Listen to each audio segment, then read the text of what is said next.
I was off-grid. Concrete walls, fluorescent buzz, a steel door that didn't open unless someone upstairs signed a piece of paper with their own blood. They patched the call through anyway. My handler's voice crackled through the comm. "It's your father's doctor." The line shifted. A breath. Then, "Mr. Ryland, I don't have long. Your father's in critical condition. Your brother and your wife, they admitted him yesterday. Claimed neglect. But I saw the bruises. This wasn't passive." My fingers tightened around the receiver. He continued. "They won't investigate. The district attorney's an old friend of theirs. I can't prove anything, but I thought you should know." He paused, then said it. "You're the only justice he's going to get." The line went dead. I stared at the wall. No expression, but something inside me had just cracked and started counting. When I surfaced, they welcomed me like a ghost. My brother, Eric, wore a smile 3 inches too wide.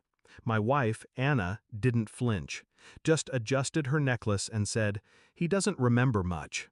My father lay in a private care home, bedridden. His hands trembled when I took them. He tried to speak, but all that came out was a moan through dry lips and cracked teeth. I noticed the bandage behind his ear, the yellowing around his jaw. Eric leaned in. "Doc says it was probably a fall." A fall? 3 ribs broken, a wrist shattered, teeth missing. A fall? I didn't answer, just nodded. Anna kissed my cheek. Her lips were cold. "You're back," she whispered. But her eyes? They didn't look glad. They looked annoyed, like I was inconvenient. I moved carefully, asked no questions, raised no flags. Just watched. Anna had new jewelry, new habits. She changed her phone password weekly, but not her cloud backup. Eric kept visiting the attorney's office. Dad's estate was untouched, for now. I went to the doctor in person. He showed me the old charts, then the new ones.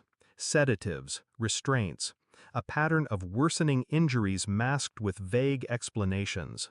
They were soft-killing him, slow, untraceable, methodical. Why? I already knew. My father never updated the will. Eric and I split it, unless I was unfit or dead. I started logging everything: dates, photos, documents. Anna's messages to Eric. He'll sign it eventually, or we'll just fake it. Receipts for private security, untraceable pills. One text from her to him chilled me. "We need to finish this before Ryland gets back. He won't be as easy to control." Too late. I was already here. I waited until Dad had a good day, eyes clear, lucid, quietly aware. I handed him a pen and slid the document in front of him, a power of attorney I had prepared independently. He signed it with trembling fingers. Then I turned to Anna. We were at home. She was pouring wine. I visited the doctor again. She froze. "Oh? Yeah." I set a folder on the counter. "He's stable now." She didn't open it, just stared. I watched the flicker behind her eyes. "Funny," I said. "His bruises stopped after I came back." She swallowed. "What's this, Ryland?" I didn't answer. She opened the folder. Photos, chart records, her messages. One printout of her voice memo. "He's too weak to say no."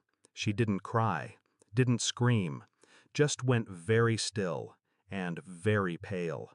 I mailed identical copies to Eric, the DA, and 3 journalists who owed me favors. I didn't warn them, didn't explain, just let truth sink like a hook into soft flesh. 2 days later, Anna came home to find all her bank accounts frozen. Eric's house was raided by Internal Affairs for insurance fraud. Dad was moved to a secure location under my name. Anna tried to speak to me. "Ryland, we can fix this." I didn't respond, just handed her a single key. She frowned. "What's this?" "Storage unit, Unit 31. Everything I didn't tell the press is in there." She laughed nervously. "You wouldn't." "I haven't," I said. "Yet." She opened her mouth, but I'd already walked away. Dad died 2 months later, peacefully, naturally. I sat with him in silence, holding the same hand that once held mine. He squeezed my fingers, just once, before the machine flatlined. There were no tears, no funeral, just ash. Anna vanished shortly after. Eric tried to sue. He failed. I bought a cabin in the North Woods and never returned to the city. Some nights, I sit by the fire and wonder what would have happened if that doctor never called, if I'd stayed in that black site just one day longer. But mostly, I sit in silence and listen to the quiet, because justice, true justice, isn't loud. It's final.